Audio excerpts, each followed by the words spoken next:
Dan saya anjurkan kepada antum juga, jangan sampai hari-hari antum lepas dari zikir 7 mutlak. Mutlak karena nggak terikat jumlah, tempat, waktu, kapan saja, di mana saja, berapa saja. Kecuali 2. Memang zikir nggak boleh. 1 ketika hubungan suami istri, ya. Yang kedua ketika di toilet. Selain itu silakan. Nomor 1, hasbunallah wa ni'mal wakil, dibaca oleh 2 khalil. Khalilu Ibrahim alaihissalam, Khalilullah Ibrahim alaihissalam ketika diceburkan ke dalam api, hasbunallah wa ni'mal wakil. Masya Allah. Ketika Rasulullah diancam akan diserang ribuan pasukan, hasbunallah wa ni'mal wakil. Ya. Kemudian zikir yang kedua, Allahumma salli ala Muhammad, salawat. Yang ketiga, istighfar, astagfirullahaladzim. Yang keempat, la haula wa la quwata illa billah. Yang kelima, ya dzal jalali wal ikram. Rasulullah malah mengatakan di dalam hadis yang dikeluarkan oleh Imam At-Tirmidzi, alidzu bi dzil jalali wal ikram. Lazimkan. Alidzu itu bahasa Arabnya itu lazimkan terus-menerus mengucapkan ya dzal jalali wal ikram. Hadis ini disahihkan oleh Syekh Nasruddin Al-Albani. Lazimkan terus-menerus ya dzal jalali wal ikram, ya dzal jalali wal ikram. Kemudian yang keberapa? 6, la ilaha illa anta subhanaka inni kuntu minadh dhalimin. Dan yang ke-7, subhanallah walhamdulillah wa la ilaha illallah wallahu akbar, la haula wa la quwata illa billahil aliyyil azim. Dan fadilah keutamaannya, nasnya, hadisnya sahih semua. Ma'asyiral muslimin rahimakumullah. Orang-orang yang banyak berzikir, kita sering melihat orang berzikir habis sholat. Nah, itu disyariatkan. Tapi zikir yang lebih penting adalah mengingat Allah dalam segala aktivitas kita. Jangan orang di tokonya berzikir subhanallah, subhanallah, subhanallah, subhanallah, masya Allah. Itu sesuatu yang indah. Tapi ketika orang beli, dia tipu, dia bohong. Bukan itu. Orang yang mengingat Allah adalah orang yang meninggalkan kemaksiatan. Dan amalan zikir ini amalan yang paling mudah, jemaah. Ketika ada seorang sahabat, ini buat orang-orang tua nih, buat orang-orang yang sudah pensiun, yang sudah susah. Ada seorang sahabat datang ke Rasulullah SAW. Ya Rasulullah, inna syara'i al-Islam qad kathurat alayya. Wahai Rasulullah SAW, sesungguhnya syariat Islam itu udah banyak banget, udah susah nih untuk ngamalinnya. Tolong aku dikasih amalan yang aku bisa berpegang teguh dengan amalan itu. Aku bisa istiqomah ngamalin itu. Apa kata Rasul sallallahu alaihi wasallam? La yazalu lisanuka radban bi dzikrillah. Jaga lidahmu terus basah dengan zikrullah. Cukup, jemaah. Jadi orang-orang yang tua sambil naik sepeda, sambil bersih-bersih, terus zikir.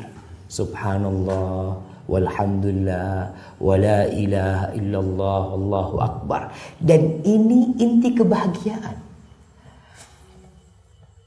Di akhir zaman ini kita sering mendengar orang-orang bunuh diri, stres, orang-orang yang hidupnya galau, yang tidak merasakan kebahagiaan. Duit sudah banyak, rumah banyak, mobil punya, perusahaan di mana-mana, tapi dia nggak berbahagia. Kenapa? Zikrullah dia tidak lakukan. Allah mengatakan ala bi dzikrillah tatmainnul qulub. Bukankah dengan berzikir kepada Allah hati itu tenang? Kau udah tahu itu obatnya, tapi kita tidak mau minum obat itu, jemaah. Banyak orang ketika pening kepalanya, galau, cari tempat hiburan. Berangkat ke sana, berangkat ke sini. Mungkin ketika di tempat hiburan itu hilang kesumpekan dia, hilang kesuntukan dia. Di mana? Di tempat itu. Ketika pulang, kembali kesuntukan itu datang. Karena dia berobat tidak pada tempat yang benar. Zikrullah jemaah. Allah berfirman, "Waman a'rada an dzikri." Dan barang siapa yang berpaling dari zikri, dari peringatanku. Zikir itu bisa berarti Al-Quranul Karim, bisa berarti mengingat Allah secara umum. Dan barang siapa yang berpaling dari zikri, fa inna lahu ma'isyatan dhanka, maka dia akan mendapatkan kehidupan yang sempit, yang melarat hidupnya, walaupun bergelimang harta. Fa inna lahu ma'isyatan dhanka. Kita yakin bahwasanya apa yang Allah firmankan benar jemaah. Wa nahsyuruhu yaumal qiyamati a'ma. Dan kita akan himpun dia pada hari kiamat dalam kondisi buta. Padahal dia di dunia bisa melihat. Tapi tatkala dia keluar dari kuburnya, dia dalam kondisi buta. Ingat bahwa orang itu akan dibangkitkan dari kuburnya sesuai dengan akhir amalan dia. Oleh karena itu, kenapa orang yang mati dalam kondisi berihram nggak boleh ditutup kepalanya, nggak boleh dikasih wangi-wangian. Ketika ada seorang sahabat yang jatuh dari ontanya kemudian mati, Rasulullah SAW mengatakan, kafinuhu fi thawbai, kafani dia di dua bajunya, dua kain yang dia pakai itu. Wala tuhannituh, jangan dikasih wangi-wangian. Padahal seharusnya orang mati itu karena takut bau dikasih wangi-wangian, tapi ini karena mati dalam kondisi berihram nggak boleh dikasih wangi-wangian.